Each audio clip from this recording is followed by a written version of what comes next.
ಬೆಂಗಳೂರು ಸುತ್ತಮುತ್ತ ಎರಡನೇ ಅಂತಾರಾಷ್ಟ್ರೀಯ ವಿಮಾನ ನಿಲ್ದಾಣ ನಿರ್ಮಿಸಲು ಸರ್ಕಾರ ಮುಂದಾಗಿದೆ.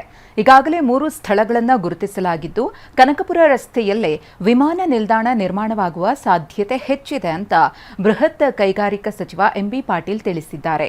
ಎರಡನೇ ವಿಮಾನ ನಿಲ್ದಾಣ ನಿರ್ಮಾಣದ ಬಗ್ಗೆ ಬೀದರ್ ಶಾಸಕ ಶೈಲೇಂದ್ರ ಬೆಲ್ದಾಳೆ ಪ್ರಶ್ನೆಗೆ ವಿಧಾನಸಭೆಯಲ್ಲಿ ಉತ್ತರಿಸಿದ ಎಂಬಿ ಪಾಟೀಲ್, ಎರಡನೇ ಅಂತಾರಾಷ್ಟ್ರೀಯ ವಿಮಾನ ನಿಲ್ದಾಣ ಸ್ಥಾಪನೆಗಾಗಿ ಕನಕಪುರ ರಸ್ತೆಯ ಸೋಮನಹಳ್ಳಿ, ನೆಲಮಂಗಲ ತಾಲೂಕಿನ ಗುಡುಮಾರನಹಳ್ಳಿ ಬಳಿ ಸ್ಥಳ ಗುರುತಿಸಲಾಗಿದೆ. ಸದ್ಯ ಕನಕಪುರ ರಸ್ತೆಯ ಹಾರೋಹಳ್ಳಿ ಪ್ರದೇಶದಲ್ಲಿ ಸೂಕ್ತ ಸ್ಥಳ ಪರಿಶೀಲನೆ ಪ್ರಗತಿಯಲ್ಲಿದೆ ಅಂತ ಎಂಬಿ ಪಾಟೀಲ್ ತಿಳಿಸಿದರು. ಕೇಂದ್ರ ನಾಗರಿಕ ವಿಮಾನಯಾನ ಸಚಿವಾಲಯದ ಸಮಿತಿಯು 3 ಸ್ಥಳಗಳಿಗೆ ಭೇಟಿ ನೀಡಿ ಪರಿಶೀಲನೆ ನಡೆಸಿದೆ. ಸೂಕ್ತ ಸ್ಥಳ ಅಂತಿಮಗೊಂಡ ಬಳಿಕ ಅಗತ್ಯ ಜಮೀನು ಪಡೆಯಲು ಸರ್ಕಾರ ತೀರ್ಮಾನ ಕೈಗೊಳ್ಳಲಿದೆ ಎಂದು ಎಂಬಿ ಪಾಟೀಲ್ ಮಾಹಿತಿ ನೀಡಿದ್ದಾರೆ. ನಮಗೇನು ಇಂಟ್ರೆಸ್ಟ್ ಇದೆ? ಹತ್ತಕ್ಕೆ ಮುಚ್ಚಿಡಕ್ಕೆ ಹೋಗ್ತೀವಿ.